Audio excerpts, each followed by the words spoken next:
Il est l'heure de l'édito politique sur Europe 1 avec le Figaro. Bonjour Vincent Trémollet de Villers. Bonjour Dimitri, bonjour Anissa, bonjour Vincent, bonjour à tous. Alors hier soir, le président de la République s'est invité à la télévision pour féliciter les Français d'avoir accueilli en même temps un roi, un pape et une compétition sportive. Était-ce nécessaire selon vous cette prise de parole ? Alors je pense que les Français auraient survécu assez facilement à ce dimanche soir de septembre sans la présence d'Emmanuel Macron au journal de 20h. Mais de son point de vue, il n'était pas du tout absurde de venir faire un tour dans les foyers pour dire que tout s'était bien passé. Vous l'avez dit, la France a reçu la même semaine un roi, un pape et une compétition. Même Antoine Dupont semble se remettre. Donc le trône, l'hôtel, le ballon ovale, tout roule. Et ce n'est pas si courant. En général, quand le chef de l'État vient parler au journal de 20h, c'est pour annoncer un confinement, une guerre, la fin de l'abondance, le début des ennuis. Cette fois, il est venu nous dire qu'il était fier de nous. Pas de feu de poubelle dans les rues de Paris, de voitures calcinées sur le Vieux-Port, pas de banlieue qui s'embrase au coup de sifflet final, pas de foule qui crie Macron démission. C'était la France à l'endroit. C'est suffisamment rare pour être souligné. Et c'est pour cela que le président des crises a voulu se montrer souriant comme un smiley, en président feel good. Oui, c'est peut-être aussi parce que le test grandeur nature que représente cette semaine à 9 mois des Jeux Olympiques, finalement, s'est bien passé. Oui, et c'est d'ailleurs ce qu'a souligné Emmanuel Macron. Mais alors là, je dois avouer que je suis un peu sidéré par cette obsession des JO. On a l'impression que les choses n'existent pas en elles-mêmes, mais simplement en vue des JO. Il y a des grèves, on dit « heureusement, c'est pas pendant les JO ». Des émeutes, c'est à un an des JO.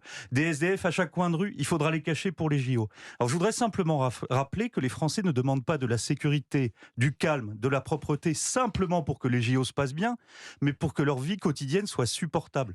On a parfois l'impression qu'il faut bâtir un gigantesque pays Potemkin pour faire croire pendant 3 semaines que tout ce qui nous mine n'existe pas. Et je suis convaincu que cette vision excède un grand nombre de Français.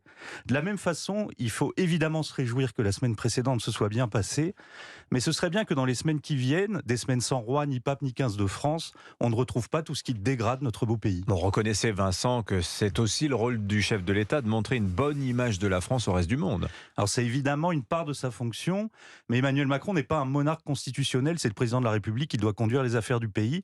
Et là, ce n'est plus la galerie des glaces France-Namibie ou le Vélodrome qui acclame le pape.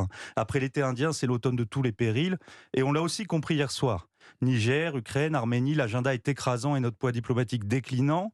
La planification écologique dont le président a exposé les enjeux hier peut réveiller une colère des profondeurs. Si l'État surveille et punit le citoyen à travers sa voiture, sa maison, sa chaudière, l'effet politique et social sera dévastateur.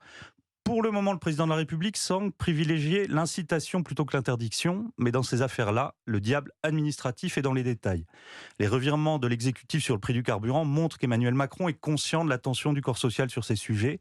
Alors si vous ajoutez à cela le grand déménagement du monde qui profite de nos frontières poreuses, de nos aides gracieuses et de nos faiblesses tragiques, sans compter les injonctions intenables du pape François, on comprend que le chef de l'État ait voulu savourer jusqu'au bout son été indien.